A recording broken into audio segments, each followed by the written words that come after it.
ममता का भी वही हाल होगा जो दिल्ली में हुआ। अरविंद केजरीवाल का जिक्र किए बिना पीएम मोदी ने निशाना साधा है। नमस्कार, न्यूज 18 का डिजिटल प्लेटफॉर्म आप देख रहे हैं और मैं हूं रितु सिंह। सिंगूर की धरती बंगाल में सत्ता परिवर्तन की धरती मानी जाती है। लगभग 15 साल पहले ममता बनर्जी ने इसी धरती पर आंदोलन की बदौलत पश्चिम बंगाल का सत्ता हासिल किया। अब इसी ऐतिहासिक सिंगूर में पीएम मोदी ने विशाल जनसभा को संबोधित किया। उन्होंने राज्य की सत्तारूढ़ तृणमूल कांग्रेस यानी टीएमसी पर तीखा हमला बोला। प्रधानमंत्री ने भविष्यवाणी की कि जिस तरह दिल्ली में हुआ था, ठीक वैसा ही हश्र बंगाल में ममता बनर्जी की सरकार का होने वाला है। पीएम मोदी ने अपने भाषण में दिल्ली विधानसभा चुनाव 2025 के नतीजों की बात की।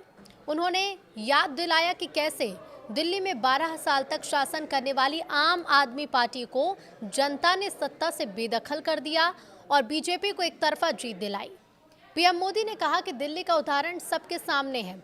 वहां भी एक ऐसी सरकार थी जो केंद्र की जनहितकारी योजनाओं के बीच में दीवार बनाकर खड़ी थी।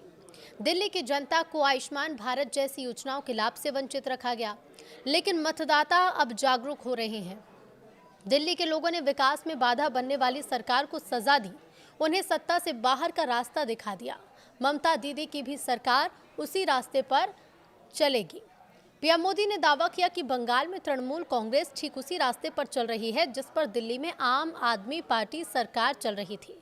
उन्होंने आरोप लगाया कि राजनीतिक अहंकार के कारण टीएमसी केंद्र सरकार की कल्याणकारी परियोजनाओं को राज्य में लागू नहीं होने दे रही है, जिसका सीधा नुकसान बंगाल के गरीबों और आम नागरिकों को हो रहा है। ममता सरकार पर सीधा निशाना साधते हुए पीएम मोदी ने कहा कि तृणमूल को मोदी से समस्या हो सकती है। बीजेपी के साथ उनका राजनीतिक टकराव भी समझ में आता है, लेकिन अफसोस की बात यह है कि उन्होंने बंगाल की जनता को ही अपना दुश्मन मान लिया है और इसी दुश्मनी और नफरत के कारण तृणमूल सरकार गरीबों के हक को मार रही है और उन्हें केंद्र की सुविधाओं से वंचित रख रही है। प्रधानमंत्री ने सभा में मौजूद भीड़ को संबोधित करते हुए कहा कि जो लोग देश के विकास में बाधक बन रहे हैं, जनता उन्हें सबक सिखाने का मन बना चुकी है। उन्होंने त्रिपुरा का उदाहरण देते हुए बताया कि कैसे डबल इंजन की सरकार यानी केंद्र और राज्य में एक ही पार्टी की सरकार होने के विकास की गति तेज होती है। पीएम मोदी ने हुंकार भरते हुए कहा कि बंगाल की जनता भी अब इस निष्ठुर सरकार को खाड़ फेंकने और विकास की मुख्यधारा से जुड़ने को तैयार है।